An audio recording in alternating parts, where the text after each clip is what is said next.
You have carried so much for so long. You can rest now. Let the air grow soft around you, as if the night itself is taking a slow breath.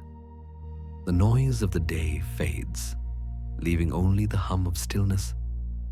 In that silence, the body begins to remember what peace feels like, a quiet pulse, a rhythm older than words. Somewhere beyond the window, the world is dark, but not empty. It breathes with you. The stars drift like slow embers, and time loosens its grip. Pain, too, starts to loosen. It is no longer a storm, but a tide returning home.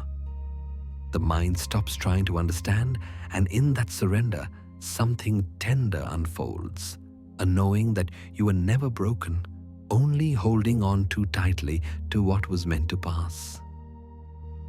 Carl Jung once described this as the night sea, the journey through darkness where rebirth begins.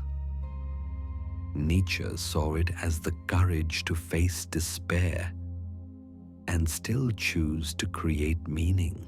Both spoke in different languages of the same thing, the art of letting go without losing yourself.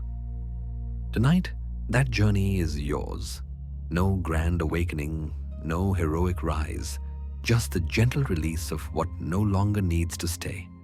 The room, the breath, the quiet, all conspire to remind you that healing doesn't roar, it whispers. And in the hush that follows, you begin to feel it. The slow return of something whole, something timeless, something that has always been waiting inside you. The room is small and quiet after a long day. The light from the phone flickers once, then fades back into shadow. Outside, the city hums like a distant ocean, constant, almost comforting in its rhythm. But when the screen finally goes dark, something else begins to speak. It is not the world that grows louder, but the space within. The mind, once full of motion, now fills itself with echoes. Unfinished thoughts, words left unsaid, memories that breathe quietly in forgotten corners. Silence in that moment feels alive. It has weight. It lingers. It asks questions we have postponed all day. Why did that still hurt? Why do I keep returning to what has already passed? Modern life leaves little room for this kind of quiet. We drown it beneath the sound of playlists, messages, and endless scrolling. We fill every pause with distraction, every moment of stillness with motion, as if silence were dangerous, as if the absence of noise could undo us. Yet what we fear is not the quiet itself, but what it contains.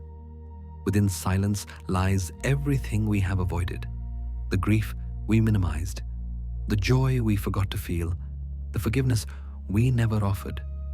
The mind builds noise the way a city builds lights, both to keep from seeing the dark. But the dark is not our enemy. It only reveals what was always there. Somewhere between one breath and the next, the person in that small room begins to feel it. The ache of being alone and the quiet comfort that follows once the body stops resisting. The sound of the clock softens. The hum of the refrigerator turns into a low rhythm, steady, like the heartbeat of the room itself. The thoughts still come, but slower now, dissolving into one another like ripples in deep water.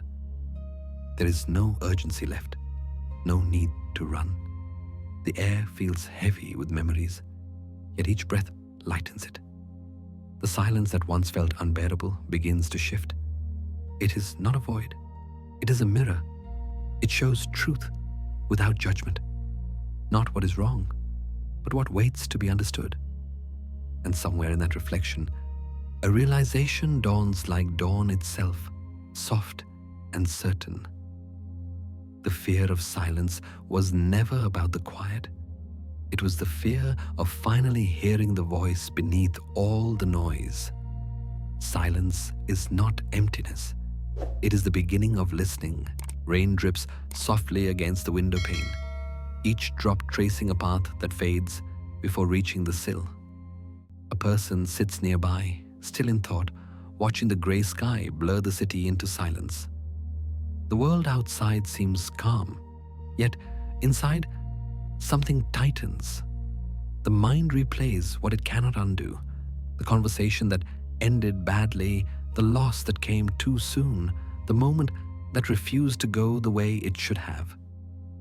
There is a quiet rebellion inside, a voice whispering, "This should not have happened." That small phrase, repeated in secret, is where suffering begins.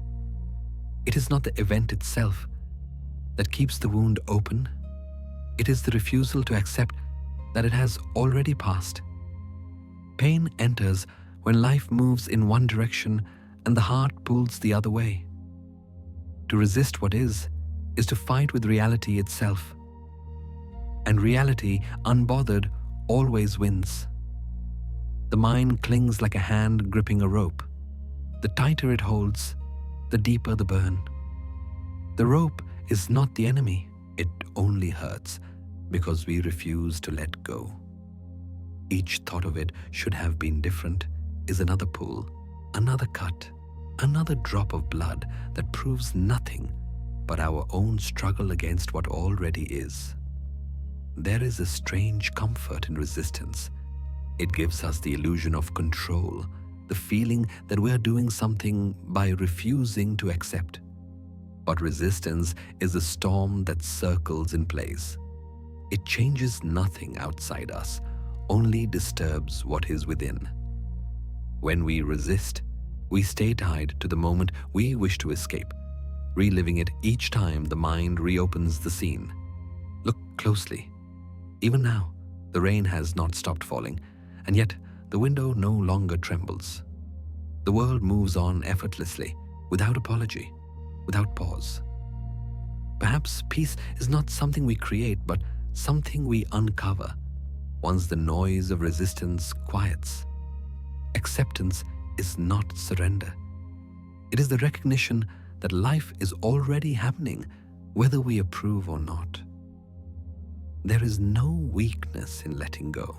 To release the rope is not to forget, but to stop fighting the inevitable. The memory remains, but the pain changes shape. The body loosens. The air feels wider. The heart beats without defense. What once felt unbearable becomes something that simply is. Try this. Write down one thing you are still resisting. A name, an ending, a decision that felt unfair. Look at it gently, without judgment. Ask softly, if I stopped fighting this, what would happen? The question does not erase the past, but it opens a window in the mind, a space where air can move again. The rain outside begins to fade, leaving faint marks on the glass, like small reminders of release. The person by the window does not move yet, but their breath slows. The war inside has quieted, if only for a moment. In that pause, there is a truth that does not need to be forced or proven. That peace was never gone, only hidden beneath resistance. Peace begins where resistance ends. The rain has stopped, but the air still hums with its memory. A faint scent of wet earth drifts through the open window, soft and grounding.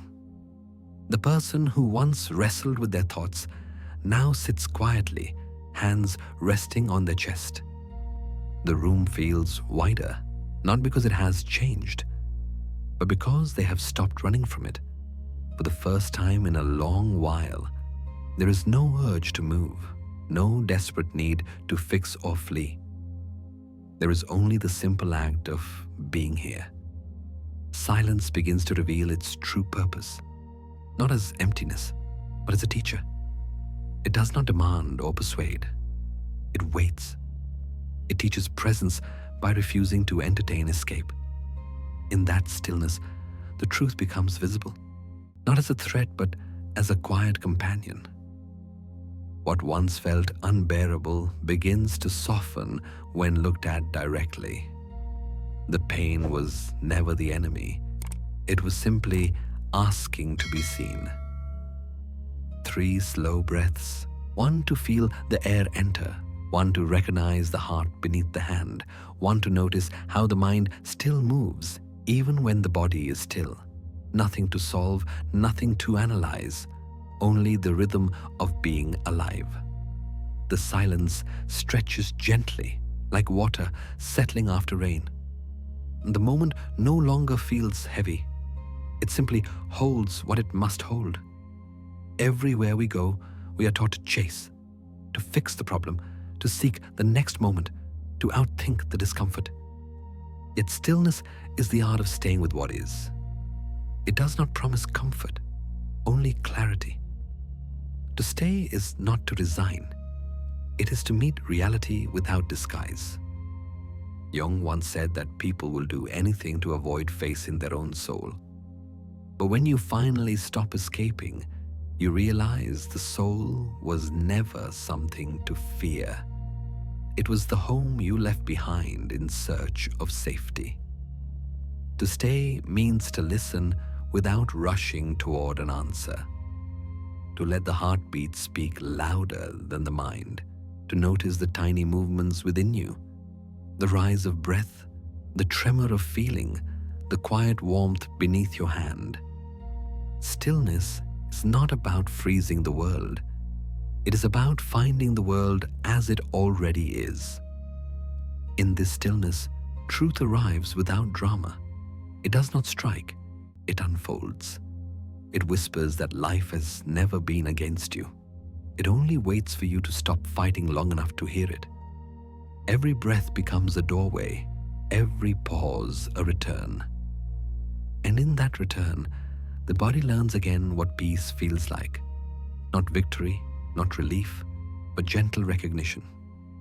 When the person finally opens their eyes, nothing around them has changed.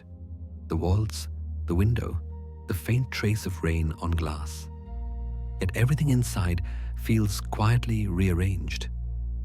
The silence remains, but now it feels like company. The heart beats slower. The air moves easier. The world feels closer. Stillness is not waiting. It is meeting life where it already is. Night has settled once more, and the air feels heavy with thought. A faint hum from the street below drifts through the open window, but inside the room, quiet lingers like a slow tide. The person sits again, eyes lowered, the mind wandering through its own corridors. There are places it moves freely, bright, open, familiar. But there are also corners it avoids, small and dim, where memory gathers like dust. The darkness we fear rarely lives outside us. It hides within our reactions, in the moments we wish to forget. The sharp word spoken too fast, the silence we chose instead of honesty, the decisions that still leave a mark.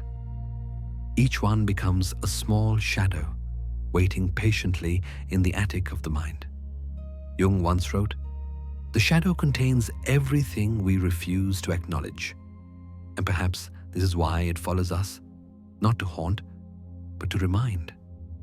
What we bury does not disappear. It simply waits for the courage of our return. Imagine the mind as an old house.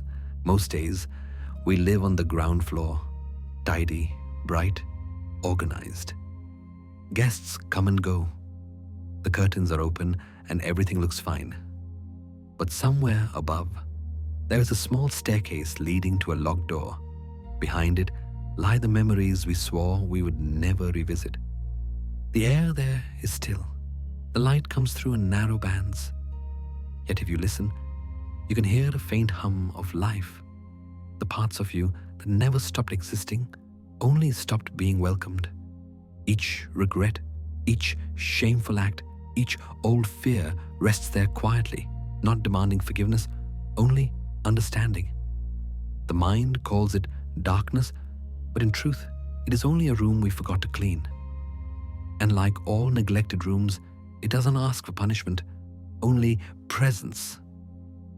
When we finally open the door, we do not find a monster, only the version of ourselves that was too small, too scared, too human to know better at the time.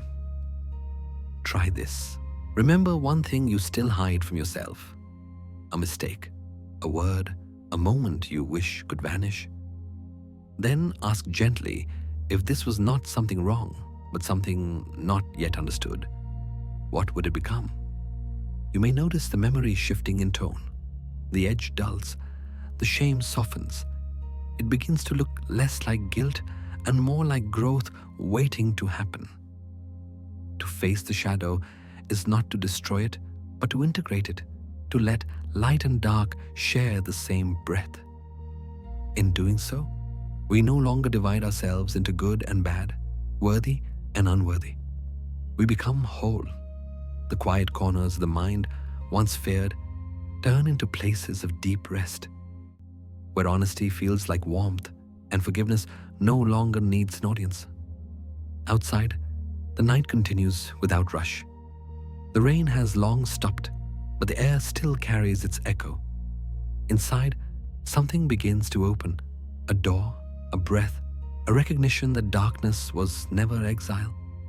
It was always an invitation. The darkness within is not punishment, it is invitation.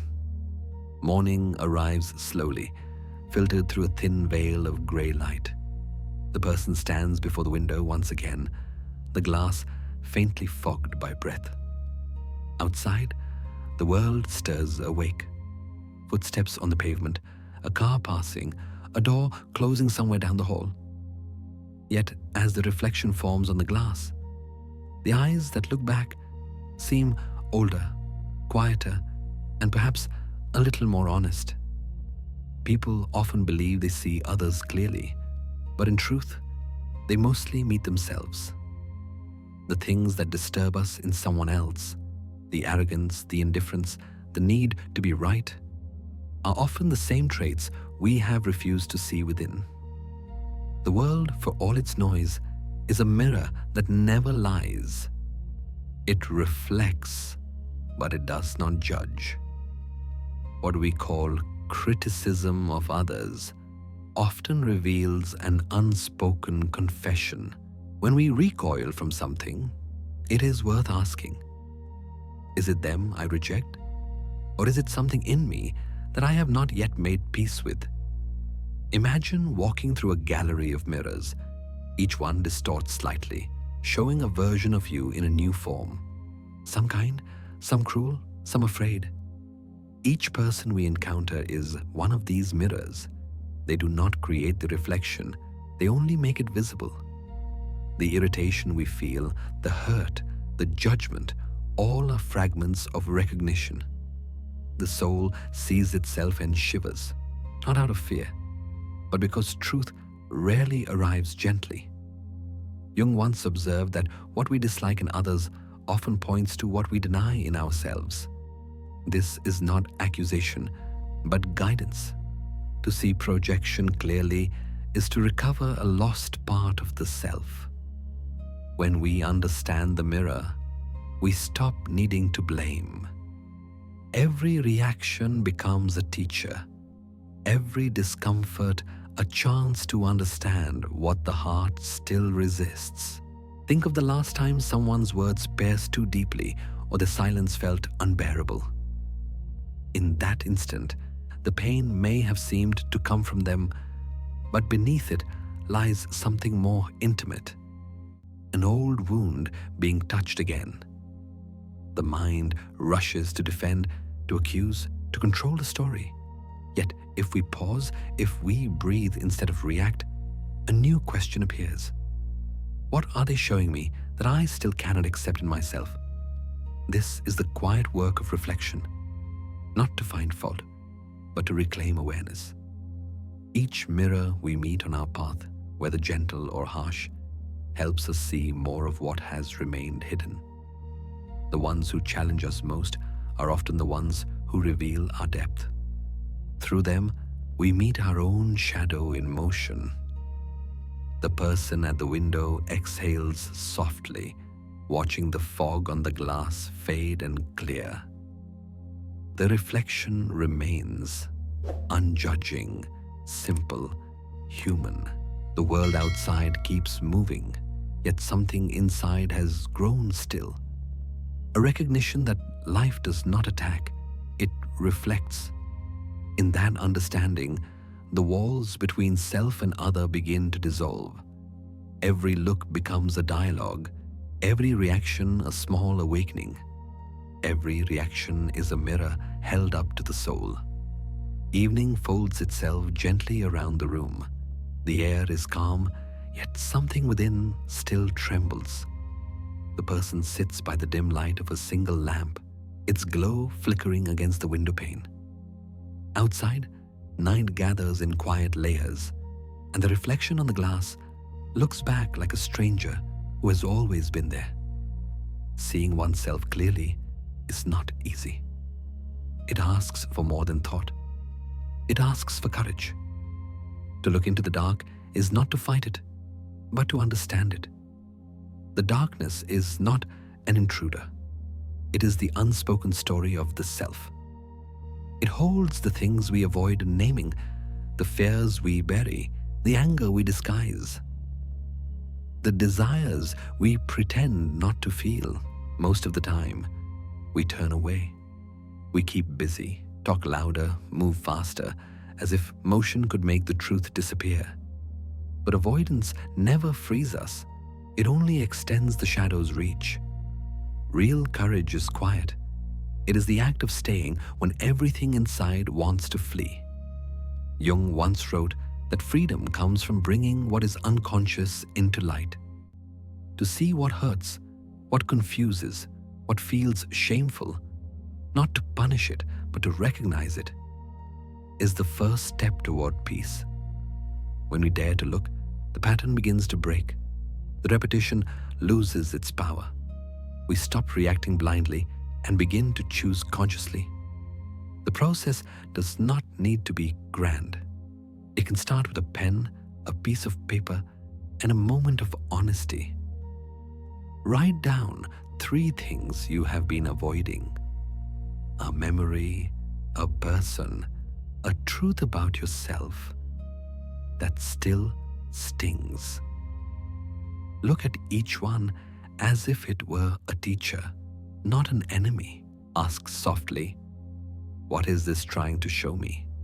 What lesson hides behind this discomfort?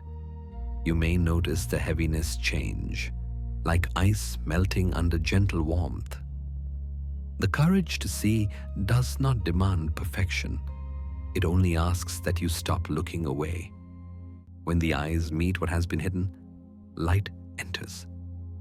The shadow doesn't vanish, but it softens.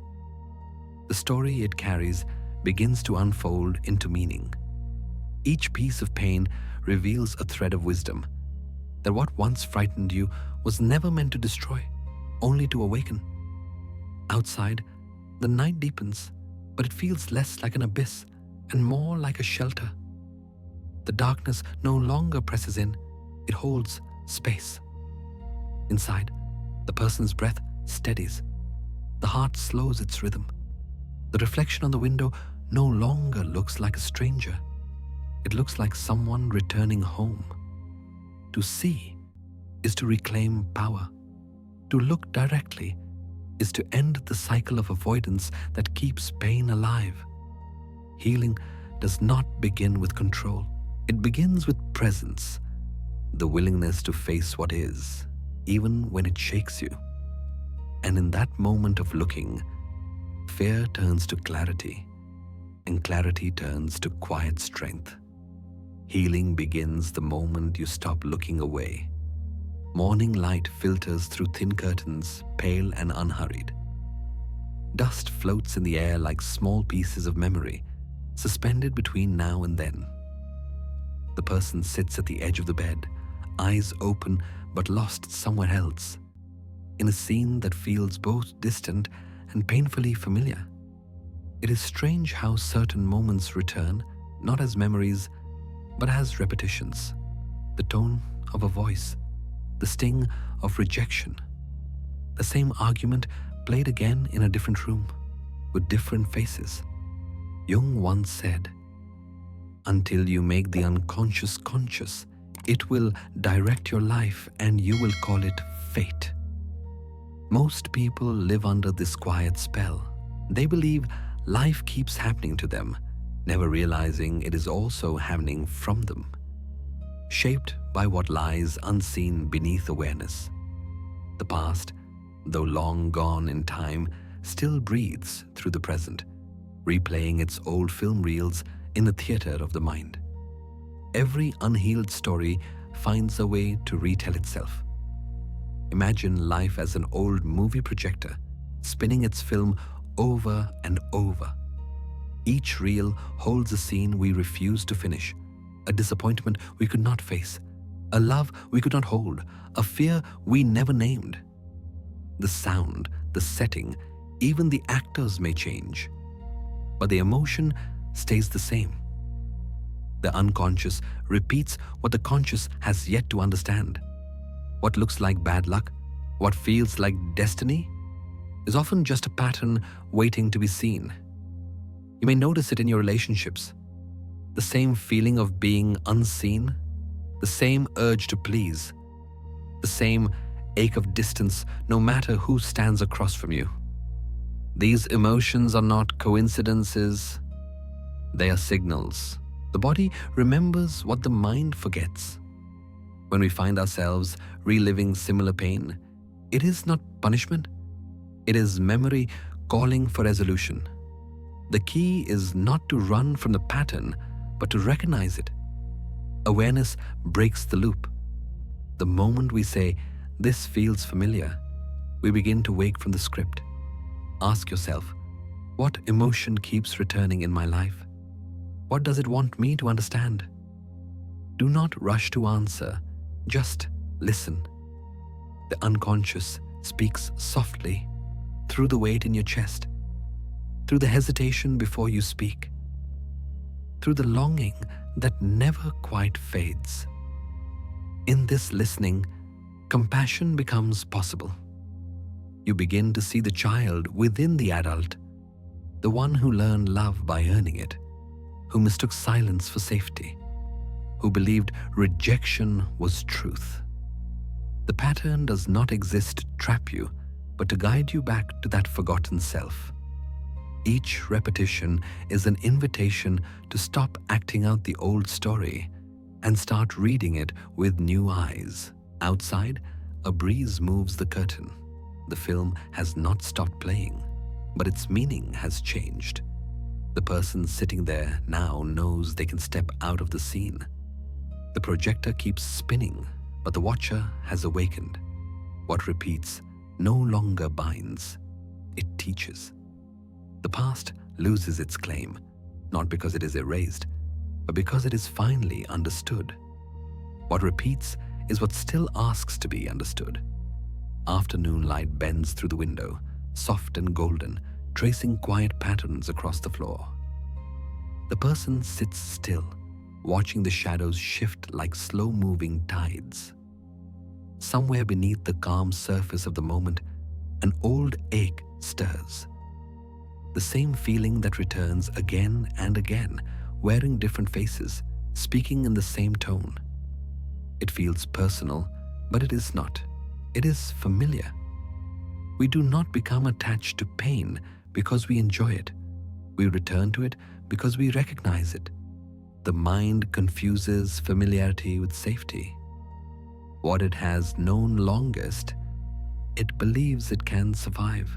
So it clings, not out of pleasure, but out of habit.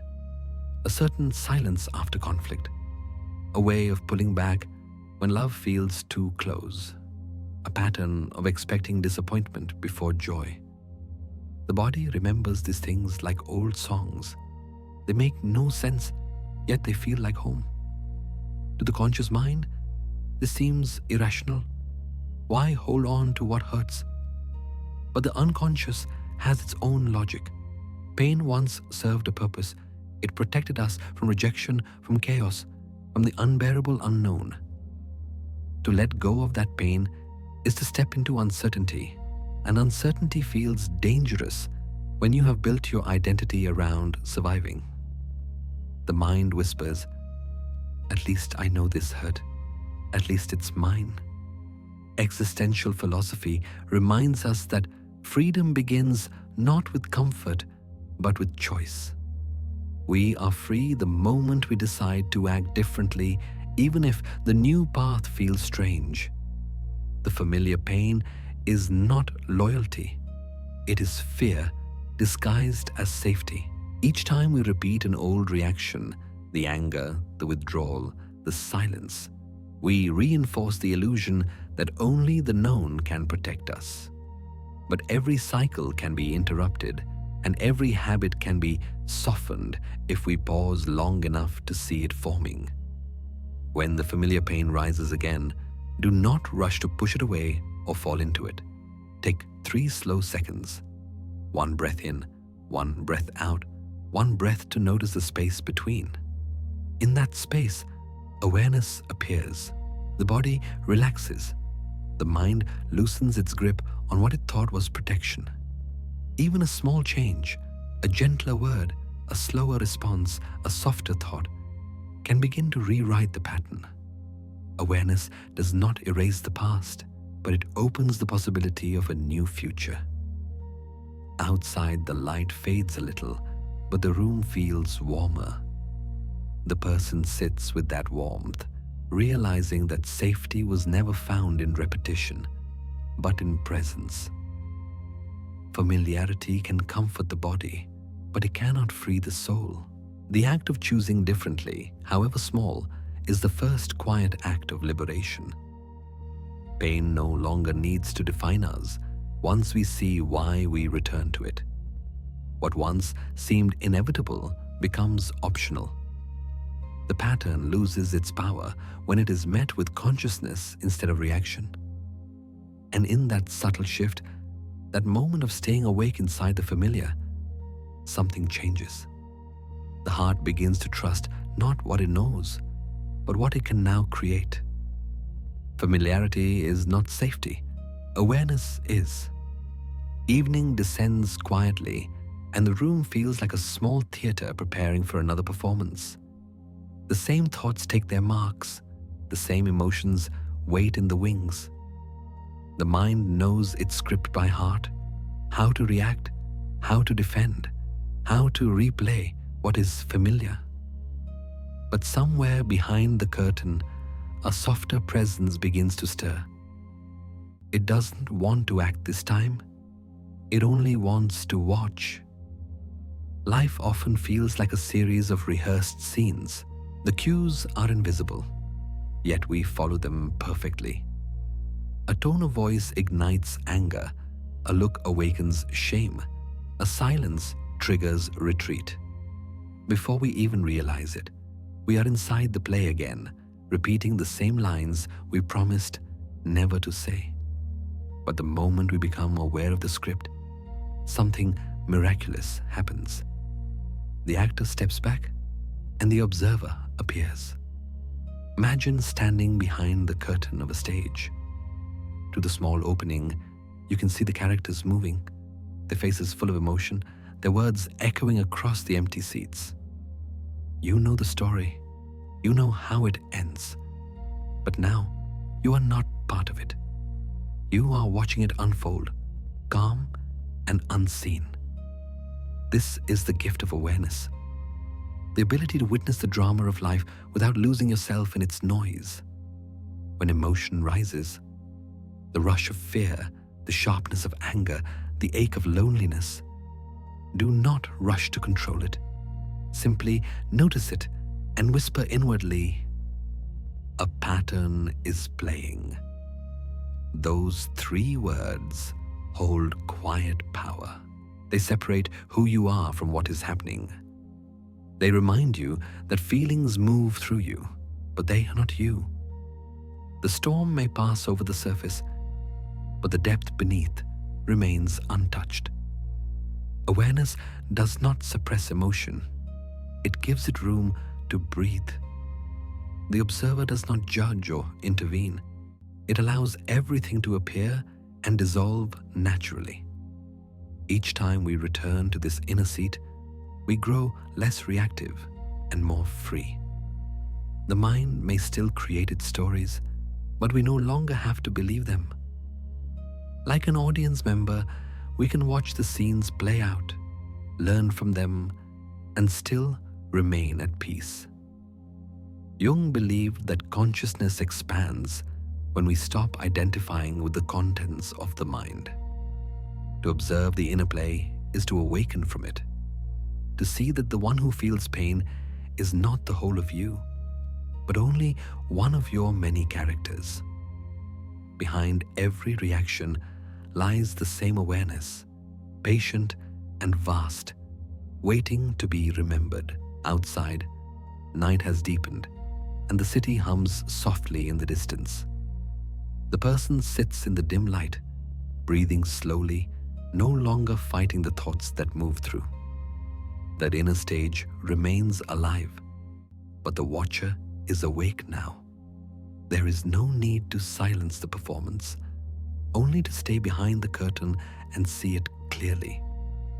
When you realize you are not the scene, but the awareness watching it unfold, the story loses its grip. The play continues, but its weight is gone. What remains is quiet understanding, the gentle strength of knowing you were never trapped, only unobservant. You are not the scene. You are the awareness watching it unfold. The mind is rarely silent. Even in stillness, it performs. Somewhere inside, a voice rehearses its lines, defending, explaining, comparing, proving. The ego, ever restless, stands at the center of the stage. It wants to be seen, to be right, to be remembered, and so it keeps speaking, long after the conversation has ended, long after the audience has left. The ego is the actor who cannot bear an empty theater. It performs not for applause, but for survival. Under the bright light of attention, it feels alive. When ignored, it trembles in the dark. Nietzsche once said, "Man is something that must be overcome." He was not speaking of destruction, but of transcendence, the quiet courage to step out of the role and remember the one who has always been watching. Imagine an old stage glowing under soft light. The red curtain hangs heavy. The seats stretch into the dark, empty and waiting. At the center stands the actor, proud, expressive, desperate to fill the silence. It delivers every line with passion, not realizing no one is listening. The fear is not of failure, but of stillness. To stop speaking would mean to meet the dark, to face what exists beyond identity. The ego's need to be right is rarely about truth. It is about fear, the fear of disappearing. Every argument, every correction, every attempt to prove value is its way of saying, "See me, do not let me fade." And yet, each time we defend, we step further from peace. The light grows brighter, the gestures louder, but the theater remains empty. There is another way. When the impulse to react rises, when the inner actor starts to speak, try silence instead. Do not suppress. Simply pause. Let the sentence dissolve before it leaves your tongue. The ego cannot survive in stillness because stillness offers no audience. In that quiet, something deeper begins to breathe, awareness, soft and wordless. The play loses its urgency and truth no longer needs to perform. To be silent in the face of provocation is not weakness. It is mastery. It is the art of letting the scene play without needing to take the stage. When we choose quiet over victory, we step closer to freedom. The ego's script fades, and what remains is clarity, the simple understanding that nothing real can be lost when we stop defending who we think we are. The person sits in the half-lit room, eyes unfocused, breath steady. The mind still offers its lines. You should explain. You should be heard. You should win. But to no longer take the bait. The play continues somewhere in the distance, while they remain behind the curtain, watching, unmoved. The silence no longer feels like defeat. It feels like peace returning home. The lights on the stage dim slowly, leaving only the hum of quiet air. In the absence of applause, a new awareness arises, vast, still, and without need. The actor bows and fades into shadow. The observer remains, calm and complete. Sometimes, the most powerful truth is spoken without a single word. The ego dissolves not through struggle, but through the gentle act of silence. Rain returns that evening, soft and rhythmic, a steady whisper against the window. The person sits with a cup of tea growing cold beside them, replaying a familiar story in their mind. The one where they were wronged, misunderstood, or forgotten. Each retelling feels comforting at first, like revisiting an old wound just to remind oneself it was real. Yet beneath that comfort, something heavy lingers. The subtle tightening of the chest, the quiet resentment that keeps the past alive. The feeling of being a victim can be deceptively gentle. It whispers of innocence, of moral safety. You did nothing wrong. The world simply hurt you. But hidden in that tenderness is a trap. To believe we are forever the wounded one is to live chained to the moment of injury. It keeps us small, protected, and powerless at once. The ego wears this mask well, the victim mask. It says, I am right. I am pure. I am the one who deserves better. And yet, this very conviction is what keeps freedom out of reach. When we blame, we surrender. Every time we point outward, we give away our power to change. The mind insists that if others were different, we would finally be at peace. But peace built on conditions is never peace at all. It is dependence dressed as righteousness. Freedom begins the moment we stop needing to be right. Nietzsche once hinted that suffering itself is not what breaks a person. It is the way they interpret it. To frame pain as injustice alone is to freeze it in place. But when we take ownership of our experience, the same pain becomes material for transformation. It stops being a wound and becomes a doorway. The story of the victim dissolves when we remember that we are also the author. Imagine a play in which the same scene repeats endlessly. The same betrayal, the same heartbreak, the same unfair ending. At first, we blame the script, then the actors, then the audience. But the truth is simpler. The play continues because the actor never leaves the stage. To step off, even once, is to reclaim the power to rewrite. Try this. Take one story you often tell, a moment when someone hurt you, ignored you, failed you. Write it again, but this time, remove the role of the victim. Keep the facts, but shift the perspective. What did you learn? What power did you discover in surviving it? What part of you grew stronger because of it? The story does not lose its truth. It gains depth. It becomes less about what happened and more about who you became through it. Outside, the rain begins to slow, each drop landing softer than before. Inside, the person sits in silence, the tea now cool, but the air lighter. The mind still remembers the story, but the charge has faded. The need to be right feels distant, replaced by something calmer. A quiet recognition that being free matters more than being justified. The ego always seeks validation. The soul seeks release. And sometimes release comes not through revenge or vindication, but through surrender, The moment we stop telling the world what it owes us, we begin to see what we already have. The rain outside pauses, and the reflection in the window looks back, unguarded, peaceful, whole. Freedom begins the moment you stop needing to be right. Night drapes itself gently over the world, soft and unhurried.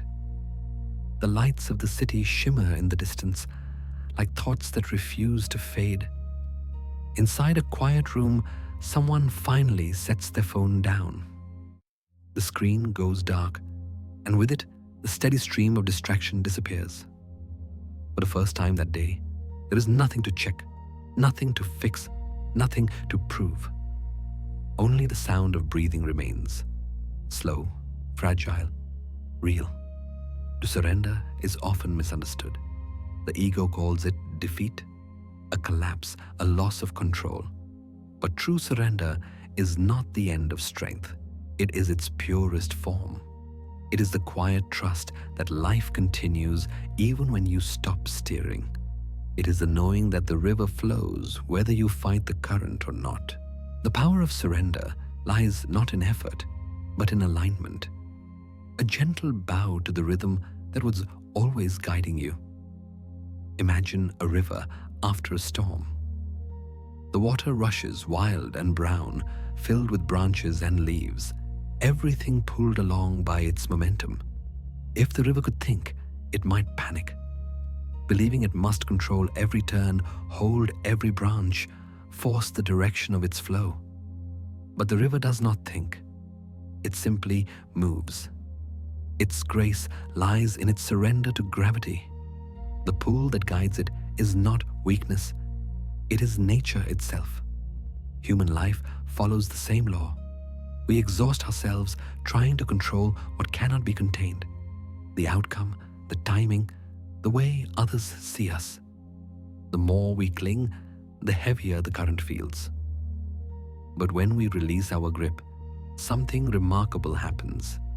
The flow carries us anyway, not toward chaos, but toward clarity. The moment we stop demanding certainty, life begins to reveal its quiet intelligence. Jung once observed that the greatest transformations happen when the ego yields to something greater than itself. That yielding is not submission. It is participation in a larger harmony. The universe does not ask for struggle. It asks for presence. To surrender is to meet existence as it is, not as a battlefield, but as a dance. Try this. Tonight, let the world go quiet. No screens, no music, no noise. Sit for 10 minutes and simply breathe. Feel how life continues even in stillness. The chest rises. The air enters. The heart beats faithfully without command. Each breath is proof that surrender does not mean losing control. It means remembering that you never needed it to begin with. Outside, a breeze moves gently through the open window. It touches the curtain, the candle flame, the skin of the one sitting there. Nothing is forced. Everything moves because it must. Within that movement lies peace, not earned, not constructed, simply revealed. The body softens, the mind loosens, and what remains is quiet awareness, watching the world flow without resistance. Letting go has never meant giving up. It has always meant returning, to trust, to balance, to the natural rhythm of being alive. When you stop pushing, life does not stop with you. It meets you where you are, carries you forward, and whispers through every breath. You were never meant to control the river. You were meant to flow with it. Letting go is not losing. It is returning. The night has settled deeply, and the room is still. The person sits on the edge of the bed, shoulders slightly tense, jaw tight, as if holding on to a thought that never leaves. There is no noise, no immediate worry, yet the body feels heavy, like it knows something the mind refuses to name. Beneath the surface of ordinary calm, the body is remembering, Emotions do not vanish when ignored. They settle quietly in the body, stored in muscles, in breath, in the rhythm of the heartbeat. Fear can live in the shoulders, keeping them lifted even when the danger is gone. Sadness hides in the chest, shortening each inhale until breathing feels like effort. Anger curls itself into the stomach, waiting for release. The mind tries to explain these sensations: a bad posture, a long day, a lack of rest. But a truth runs deeper. The body speaks the language of everything we never said aloud. Existential philosophy reminds us that the body is the first home of the soul, the vessel through which experience becomes memory. To live fully means not only to think, but to feel.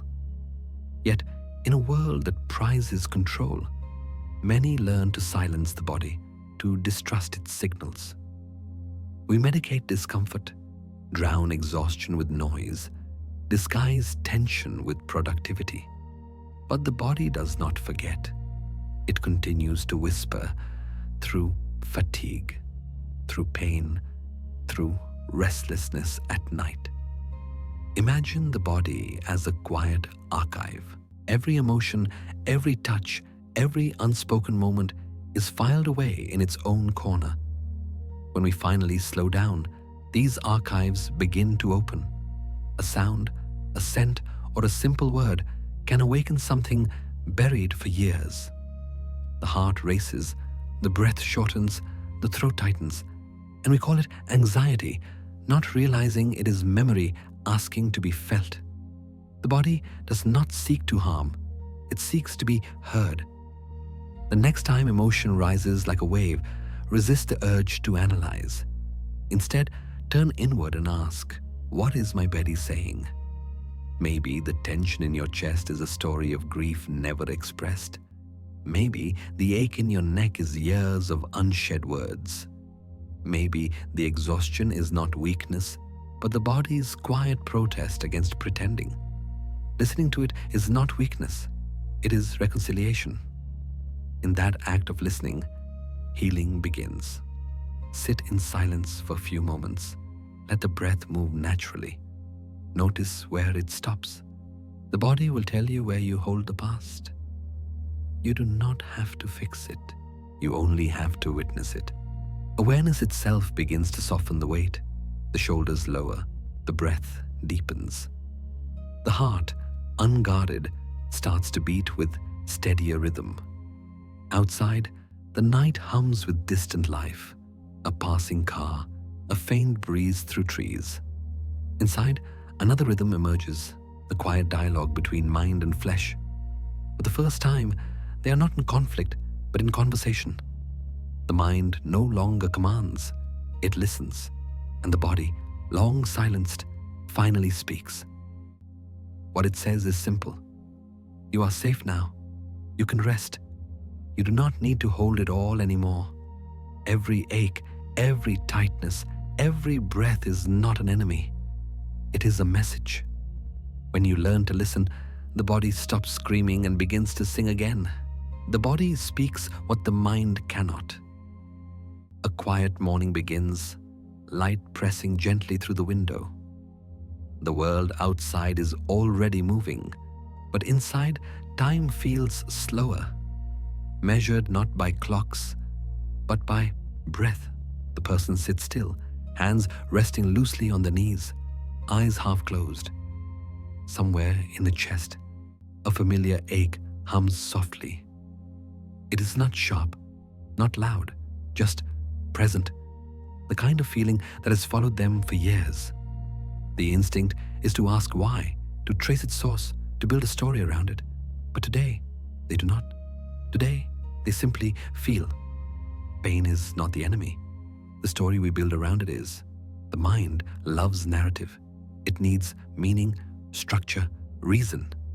This hurts because they left. I feel heavy because I failed. But the truth of emotion is simpler than that. Feelings exist not to be explained, but to be experienced.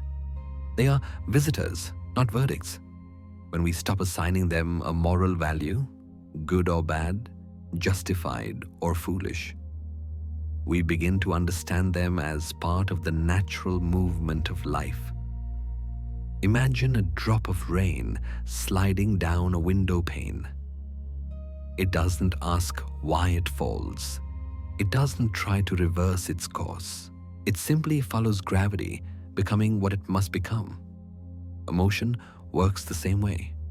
When allowed to move freely, it completes its cycle, rising, peaking, fading. But when we interfere, when we label, judge, or build a story, the drop freezes in place. It never reaches the ground. The energy remains trapped, repeating the same loop until we let it flow. Existential thought reminds us that awareness precedes meaning. To be aware of a feeling without needing to define it is a radical act of presence. When we stop narrating pain, we remove its anchor to the past and future. All that remains is the pure immediacy of experience, this breath, this sensation, this pulse in the chest. The moment becomes honest again, stripped of interpretation. Try this small practice. Sit somewhere quiet for 5 minutes. Close your eyes and turn your attention inward. Ask yourself, what am I feeling right now? Then name it. One word only. Warm, tight, heavy, hollow. Do not tell its story. Do not assign it a reason. Simply call it what it is. This is not analysis. It is witnessing. When you name it without narration, the feeling often shifts, softens, or moves. Like a cloud drifting across the sky, it changes shape once it is seen. The person sitting in the room breathes slowly, the ache in their chest no longer demanding an explanation.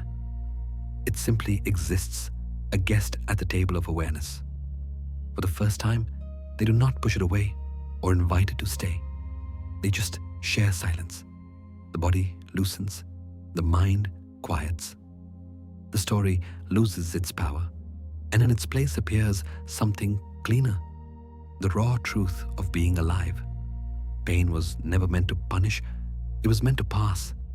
By feeling without analysis, we give it permission to do what it was always meant to do: move through. The soul learns, not by reasoning, but by listening. And when we stop narrating every ache, we begin to discover the calm beneath it, the quiet rhythm of existence that never needed a story to be real. Name it, don't narrate it. The afternoon sky stretches wide and pale, a quiet expanse without urgency. A few clouds drift lazily across it, forming and dissolving in slow motion. The person standing by the window watches them, realizing how effortlessly they appear and vanish. There is no resistance, no negotiation, only movement. The sky doesn't cling to the clouds, nor mourn their passing. It simply remains, vast, open, unchanged. Every feeling that has ever lived inside us follows the same law. Joy, sorrow, fear, longing. Each rises, peaks, and fades. No emotion lasts forever, yet the mind forgets this truth and fights against impermanence as if it were betrayal. When happiness arrives, we grasp it tightly, afraid it will leave. When sadness visits, we resist it, convinced it will never end. Both reactions keep us trapped. To heal is to remember that everything moves. To suffer is to forget. Impermanence is not cruelty. It is compassion in disguise. It reminds us that pain will not stay, but neither will pleasure. The purpose is not to hold, but to experience. To be present for the passage, not the permanence. Existential thought teaches that acceptance of impermanence is not resignation, but liberation. To accept the transient nature of things is to stop trying to freeze time and begin learning how to live inside it. Imagine the mind as an ocean. Each emotion is a wave rising from its depth, some gentle, some wild. When a storm comes, the waves crash, foam and roar, and we believe the sea itself is broken. But the storm always passes. Beneath the surface, the water remains whole. Healing begins when we stop trying to stop the waves and instead remember we are the ocean, not the storm. When emotion rises, whisper softly, "This too shall pass." It is not a denial of pain, but a reminder of perspective. It acknowledges that what feels infinite is, in truth, a visitor. Anger cools, fear fades, grief softens. The heart, though bruised, finds rhythm again. Time, gentle and patient, does what the mind cannot. It carries everything forward. Try a small practice tonight. When a feeling overwhelms you, pause before naming it as good or bad. Breathe. Watch it the way you might watch a cloud drifting overhead. Notice how, even within a minute, it shifts in shape or tone. Emotion is motion. It was never meant to be static. Each time you observe it without resistance, you honor impermanence. You allow the wave to complete its journey back to stillness. Outside, the last of the clouds dissolves into pale gold light. The person at the window takes a slow breath. The heaviness in their chest is still there, but it feels lighter, less personal, more like weather. They understand now that feelings are not prisons, but seasons. None define them, all pass through them. What remains is the sky itself, the awareness that endures through every change. Healing is not about escaping emotion, but about trusting its rhythm. Like the tide, it comes and goes, reminding us that even the storm serves the calm that follows. Nothing stays. Nothing needs to. The sky does not hate the clouds. It lets them go. And in doing so, it stays infinite. Every wave returns to stillness. The night air carries the faint scent of rain, cool and metallic. A candle flickers in a corner of the room, its small flame steady against the dark. The person sits nearby, notebook open, pen resting idle above the page. There is a silence that feels both heavy and alive, the kind that arrives after long struggle when the noise of resistance has finally quieted. Within that silence lies the first truth. Pain was never the enemy. It was the beginning of transformation. Suffering is the raw material of wisdom. Every wound, every heartbreak, every collapse carries a secret within it. The possibility of refinement, like metal under flame. The self is shaped not in comfort, but in heat. Alchemists once believed lead could be turned into gold if only it endured the right fire. The psyche works the same way. Pain, when faced consciously, does not destroy. It purifies. The ego softens, the illusions burn away, and what remains is something lighter, clearer, truer. But most people run from the fire. They mistake it for punishment rather than process. They want healing without burning, change without surrender. Yet it is the friction that reveals strength. The soul does not grow by avoiding difficulty. It grows by meeting it and discovering it can survive. Every fall, every loss, every moment of despair carries the potential to become the forge that tempers the spirit. Jung once wrote that one does not become enlightened by imagining figures of light, but by making the darkness conscious. Pain performs this sacred work. It drags us into the depths so we can see what still hides there. The darkness forces confrontation. The fire of experience melts pretense and pride, leaving only essence behind. What remains after the burning is not weaker, it is whole. Take a moment to look back at your own journey. Write down 3 moments that once shattered you: the breakup, the failure, the betrayal. Then, after each, add the phrase, "And because of it, I learned." Watch how the narrative shifts. What was once pure suffering becomes revelation. The wound becomes the doorway. The scar becomes the map. The moment you name what was gained, the pain changes shape. It no longer feels like an accident. It becomes an initiation. Imagine again that candle flame. The wax does not fight its melting. It surrenders to it. And through that surrender, it gives light. Pain serves the same purpose. It dissolves what is rigid so that something luminous can emerge. The power you seek was never outside you. It was forged each time you broke and chose to continue anyway. Outside, the wind moves through the trees, soft and constant. Inside, the candle burns lower, the flame smaller now but steadier. The person closes their notebook, no longer weighed down by the memory of suffering. The same experiences that once felt like ruin now feel like teachers. Each one left behind not emptiness, but understanding. Pain does not end you. It remakes you. It strips away what was borrowed and gives back what is real. It teaches endurance, humility, compassion, the quiet powers that last long after the fire has gone. When you no longer resist the heat, you realize it was never meant to destroy, only to refine. Pain is not the end. It is the forge. Dawn approaches quietly, the first light soft and uncertain, spreading across the floor like a slow confession. The world outside stirs awake, but within the room, time holds its breath. The person sits by the window, hands wrapped around a cup of tea that has already gone cold. They are not seeking happiness, that fleeting brightness that comes and goes. What they seek is meaning, something deep enough to steady them when life grows heavy. Nietzsche once wrote, "He who has a why can bear almost any how." In that single sentence lies the heart of endurance. Happiness can fade when the weather changes, when the people shift, when luck runs thin. But meaning holds.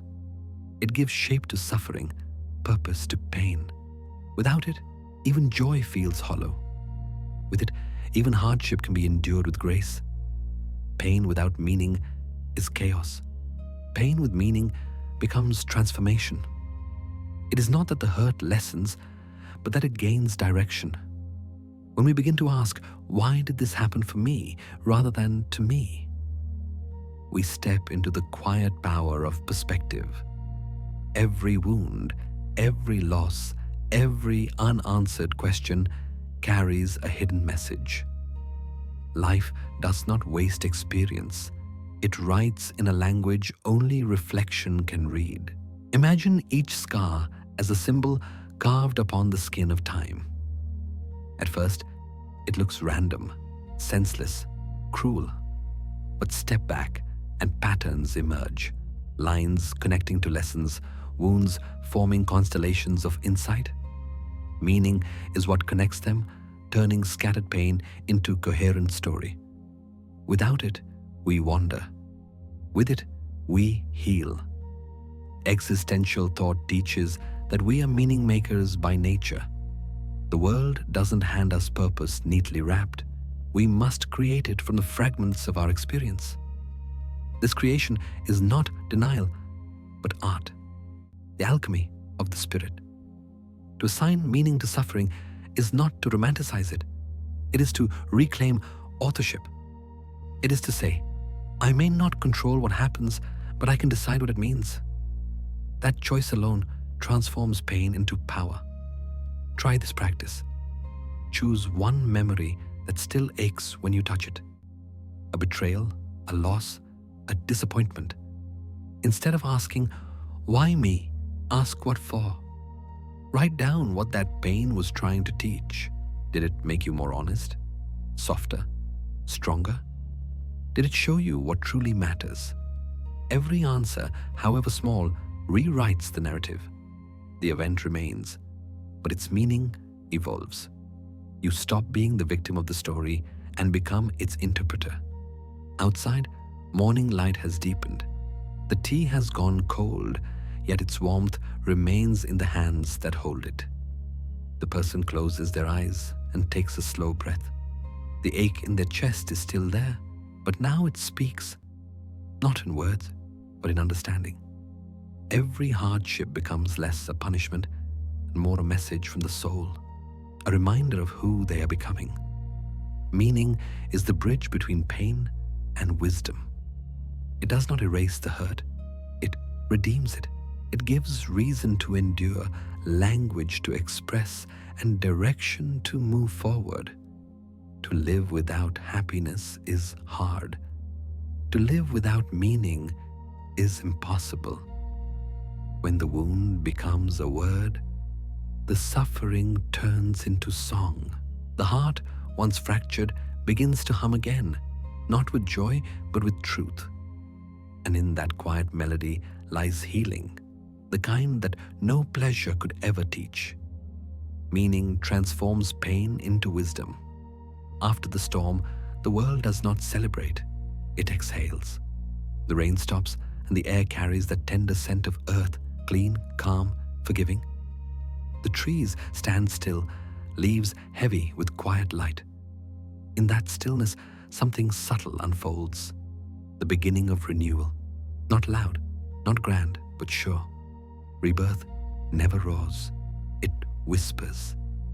Every ending, no matter how painful, leaves behind the faint outline of a beginning. But the mind, accustomed to noise and urgency, misses it. We expect transformation to announce itself, thunder, revelation, applause. Yet real rebirth is modest. It happens softly, in the quiet after surrender, when the heart stops fighting what has already fallen apart. The silence that follows loss is not empty. It is womb-like, preparing to give shape to what comes next. Think of dawn after a long night of rain. The light does not argue with the darkness. It simply rises, slowly, evenly, inevitably. That is how healing works. You wake one morning and realize the ache has softened. You remember the hurt, but it no longer defines you. The world looks the same, yet feels different, wider, lighter, more breathable. It is not that life became easier. It is that you became gentler with it. Jung once suggested that renewal is not about becoming someone new, but remembering the parts of ourselves we had forgotten. Each breakdown removes what was false, the masks, the defenses, the stories we used to protect the fragile truth of who we are. The destruction feels violent, but it is cleansing. Like the rain washing the air, it clears space for authenticity to return. What is reborn is not the person we wish to be, but the one we were meant to remember. To practice this renewal, begin each morning with a single breath. Before the day begins, before the thoughts arrive, imagine yourself as the rising sun, not burning, not rushing, just rising. Let that image live quietly inside you. Feel warmth return to your chest, light to your eyes, space to your breath. Rebirth is not about effort, it is about permission. To be here, to begin again, to exist without the weight of what came before. The person sits by the window as the first light spills through the curtains. Yesterday's exhaustion lingers, but it no longer feels sharp. The hour hums faintly, a reminder that something has shifted, not in the world, but within. They sip warm water, feel its path downward, steady and slow. In that simple act, life feels new, not because it changed, but because they did. True rebirth happens quietly when we no longer seek to prove, perform, or possess. It comes when we stop demanding that life be different and start allowing it to be enough. In the gentle acceptance of what is, something luminous emerges. peace, presence, aliveness. It does not announce itself, but it endures. The storm was never meant to punish. It was meant to prepare the ground for growth. And as dawn spreads through the soft blue sky, the truth settles in. You do not need to start over. You already have. Every breath that follows pain is a form of resurrection. Rebirth does not roar, it whispers. Night falls softly, the world folding into its own hush. A single candle burns in the corner, its light trembling like a small heart still awake. The room feels larger than usual, not because anything has changed, but because silence has arrived. For many, this is the moment they reach for a screen, a voice, a distraction, anything to fill the space. Yet there comes a time when one must learn to sit within that space and listen, not for sound, but for oneself. Loneliness is not the absence of company. It is the presence of self, waiting to be noticed. Solitude, when entered consciously, is not a punishment, but a return. It is the art of learning to inhabit your own skin without the noise of validation. The empty room is not truly empty. It hums with every breath, every heartbeat, every quiet thought that rises when the world finally stops speaking. Imagine a room without music, and yet every echo becomes a note. The refrigerator hum, the soft creak of a chair, the rhythm of your breath. Together, they form a kind of private symphony. This is what happens when silence is no longer feared but welcomed. The same solitude that once felt hollow begins to vibrate with meaning. What was once void becomes canvas. Jung once wrote that the meeting with oneself is the beginning of all wisdom. But to meet oneself, one must first stop running. The constant motion of modern life, the scrolling, the messaging, the background noise, keeps us from noticing the most important presence of all. The self does not shout. It waits quietly, like a candle in a still room, patient and unwavering. Solitude teaches sufficiency. It reminds us that peace does not come from being seen, but from seeing. That love, when it begins within, no longer depends on permission to exist. Loneliness asks, "Who will hold me?" Solitude answers, "You already are."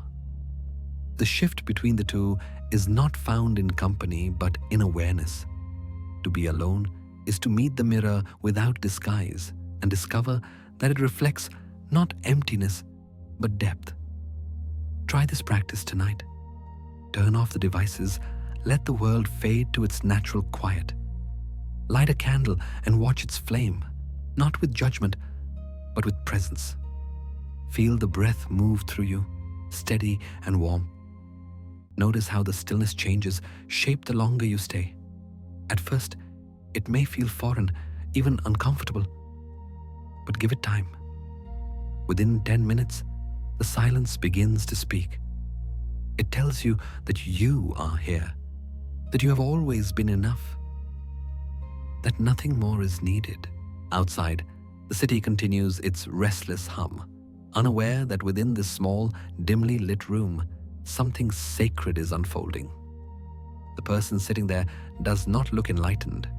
They are simply breathing, simply being. Yet in that simple act, an ancient truth awakens. Peace is not found in noise or in others. It is found in the quiet willingness to be with oneself completely. Solitude is not absence, it is presence amplified. Morning light spills softly across the table, tracing golden lines through the dust. A porcelain bowl rests there, cracked but mended. It seems filled with delicate veins of gold. It is beautiful, not despite its fractures, but because of them. In Japan, this art is called kintsugi, the practice of repairing broken pottery with precious metal.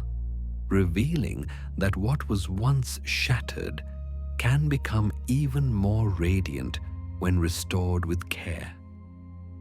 The same is true of the human spirit. We spend much of life chasing perfection, believing it to be the key to love, to belonging, to worthiness. The world teaches us to polish, to hide our flaws behind filters and smiles, to speak only in ways that sound complete. But perfection is sterile. It leaves no space for breath, no room for life to enter. To be human is to be unfinished, to carry cracks and contradictions that remind us we are alive. Jung once said, "I would rather be whole than good." Wholeness is not the absence of error, but the acceptance of it. The gentle acknowledgement that the light only reaches us through the places we've been broken. The pursuit of perfection is exhausting because it demands denial. We edit ourselves into fragments, discarding everything that doesn't fit the image we think we should be. Yet the self that remains after such trimming is incomplete. Wholeness, by contrast, invites everything in. The anger and the kindness, the courage and the fear, the joy and the grief. It asks nothing of you but honesty. When you stop trying to be flawless, you start becoming real. Imagine the soul as that porcelain bowl, cracked by experience, mended by time. Every scar tells a story of survival, every imperfection a lesson in humility. The gold that fills the seams is awareness, the soft light of understanding that comes only from living fully. You do not need to erase the cracks to be worthy. You need to see them as part of your design. Try a simple practice. Take a piece of paper and write one thing you dislike about yourself. A habit, a fear, a flaw you've long tried to hide. Beneath it, write the words, "And that makes me human." Notice what happens in the body when you do. The tension eases, the breath deepens. This small act of acceptance, though simple, carries power. It breaks the spell of perfection and replaces it with compassion. Outside, the day begins to stir, imperfect as ever. Clouds drifting unevenly, a bird's call slightly off rhythm. Yet there is harmony in the imperfection, a balance found not in symmetry, but in truth. The person at the table runs a finger along the golden seam of the bowl, tracing the beauty of something once broken. It feels warm, alive. In that moment, they understand.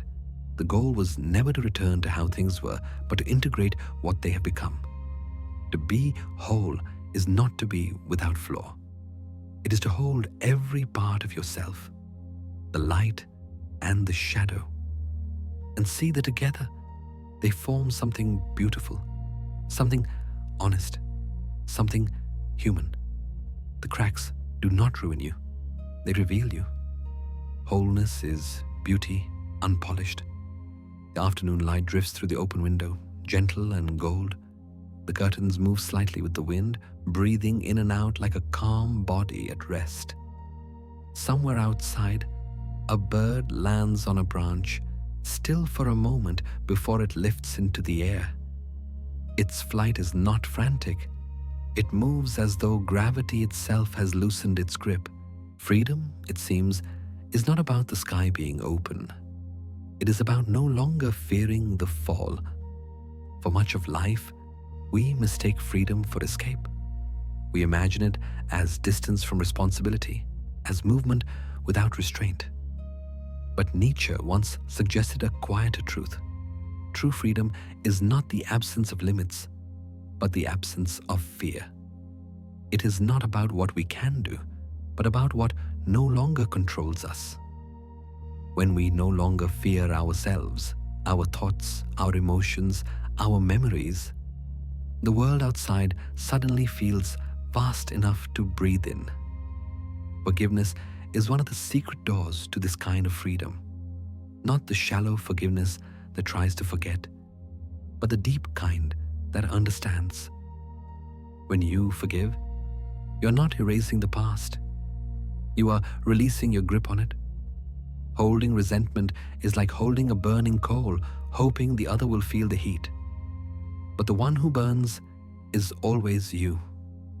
Freedom begins the moment the hand opens, the coal falls, and the pain cools. The same applies to control. The tighter we hold life, the less of it we can truly experience. We try to manage every outcome, predict every reaction, secure every possibility, as if certainty was safety. Yet safety has never been the point. Growth happens in uncertainty, and peace happens when we stop demanding that life obey our plans. Like the bird, we were never meant to command the wind, only to trust it. Each day offers a chance to practice this kind of release. Take a quiet moment and write down one thing you no longer need to control: an outcome, a person, a feeling. Then sit for a minute and imagine letting it go, as if the paper itself were dissolving in your hands. Notice the lightness that follows. It is not dramatic. It is subtle, like air returning to a room that had been sealed too long. This is the texture of inner freedom, soft, invisible, but unmistakable. Inside the room, the person sits with eyes half closed, listening to the hum of the world outside. Nothing monumental has changed. The same sky, the same body, the same story. Yet something inside feels unshackled. The need to control, to win, to prove, it has quieted. What remains is space. And in that space, there is ease. Freedom is not about running farther. It is about standing still without chains. It is not loud, not triumphant, not something to show. It lives in the silent moments between breaths, the peace of knowing you no longer have to resist what is. Outside, the bird circles once more before landing again, unhurried, unafraid. It does not fly because the sky is wide. It flies because it trusts the air to hold it. Freedom is inner silence.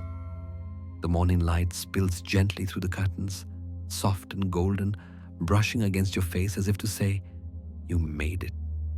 The night has passed. The quiet that once felt endless now hums with a subtle warmth. You open your eyes, not to a new world, but to the same one seen differently, slower, kinder, clearer. There are no fireworks, no applause, no grand arrival. Only the still, steady realization that you no longer need to prove anything to exist. You have walked through the dark, and yet the dark was not wasted. It softened you. It taught you to see, not with your eyes, but with your awareness. Every ache, every silence, every moment of not knowing shaped you into someone more real. The pain you once tried to escape became the bridge to understanding, and the questions that haunted you turned into gentle truths. You now know that healing is not about becoming light. It is about learning to see it, even in the shadows. Now, every quiet moment feels different. The silence that used to scare you has become a companion. It no longer echoes with loneliness, but with peace. The stillness no longer feels empty. It feels alive, breathing softly with you. You understand now that you were never broken, only becoming. The journey was not about reaching somewhere else, but about returning to the self that waited patiently beneath all the noise. Take one more breath. Feel the light rest on your skin. You do not need to chase meaning or hold on to control. The sky outside is calm, and so are you. The weight you carried has become wisdom. The path you feared has become home. The silence you feared has become your teacher. Everything you seek outside has always lived within.